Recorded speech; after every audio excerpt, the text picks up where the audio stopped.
অনুরাগের ছোঁয়া আজকের পর্বে আমরা সবাই দেখতে পাবো রুডি এসে সোনাকে বলে আজ আমি তোমাকে এদের থেকে অনেক দূরে নিয়ে যাব। তখন দীপা বলে আমার মেয়ে কোথাও যাবে না। তখন রুডি বলে আমি যদি আপনার মেয়েকে নিয়ে যাই তখন আপনি কি করবেন? এত যন্ত্রণার মধ্যেও আমি ওনাকে বাঁচাতে গিয়েছিলাম কিন্তু উনি আমাকে মারতে চেয়েছিলেন। তখন দীপা বলে আসলে আমি মা তো এই জন্য একটু বেশি বুঝি। রুডি বলে আমি ভাগ্যিস সময় মতন চলে এসেছিলাম, তা না হলে আপনার আর একটা মেয়ে তো সোনার গায়ে। তখন দীপা বলে তুমি দেখতে পাওনি একটু আগে সোনা রূপার গায়ে হাত তুলেছিল, ঠিক যেভাবে সোনা তোমার গায়ে হাত তুলেছিল সেটা আমরা কেউ দেখিনি। তখন রুডি বলে যে কৃষ্ণ সোনাকে এঙ্গেজমেন্টের দিনে একা রেখে চলে গিয়েছিল রূপা কিনা তার কাছ থেকে টাকা এনেছে। তখন দীপা বলে এই কথাগুলো তো তোমার সামনে হয়নি, তার মানে তুমি আমাদের কথাগুলো লুকিয়ে লুকিয়ে শুনছিলে। তখন রূপা বলে আমার ব্যক্তিগত জীবনে আমি কাউকে কৈফিয়ত দেব না, আমি তো কৃষ্ণকে ভালোবেসে এখান থেকে চলে যাইনি, শুধু একটা সত্য কথা লুকিয়েছি যাতে আমার বোন কষ্ট না পায়। কিন্তু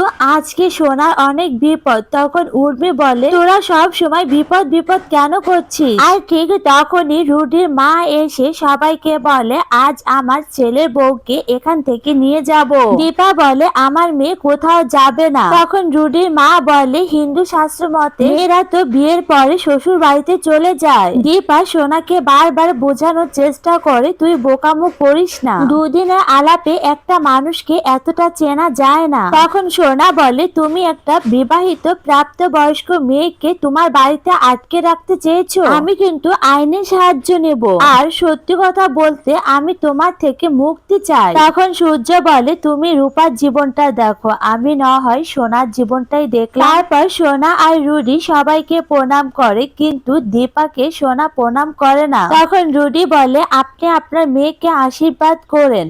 তখন দীপা বলে মায়ের আশীর্বাদ সবসময় মেয়ের মাথায় থাকে, তবে সোনা তোমাকে খুব ভালোবাসে, আমি চাই তুমি যেন সেই ভালোবাসাটা বুঝতে পারো, সোনা যেন তোমাকে সত্যি সত্যি ভালোবাসা শেখায়। তারপর সোনাকে নিয়ে রুডি চলে যায়। তারপর রুডির বাড়িতে আসার পর সোনা আর রুডিকে রুডির মা বরণ করবে, ঠিক তখনই সোনার মনটা খারাপ হয়ে যায়। তখন রুডি সোনাকে বলে তোমার মনে হয় খুব বাড়ির কথা মনে পড়ছে তাই না, একটা কাজ করো তুমি ওদের সবাইকে ভুলে যাও, ওদের কারো কথা মনে রাখতে হবে না। রুডির বাড়িতে এসে সোনা একটু অদ্ভুত লাগে। তারপর সোনা হঠাৎ করে দেখতে পারে উপর থেকে কেউ একজন নেমে আসছে। সোনা তখন জিজ্ঞাসা করে উনি কে, আর যে নেমে আসছিল সে তখনই সেখান থেকে চলে যায়। তখন রুডির মা বলে আমরা এই চারজন ছাড়া এই বাড়িতে আর কেউ থাকে না, আর কেউ নেই। তখন সোনা জেদ করে, কিন্তু সোনা জেদ করে বলতে থাকে না আমি নিজের চোখে দেখেছি ওখানে কেউ ছিল।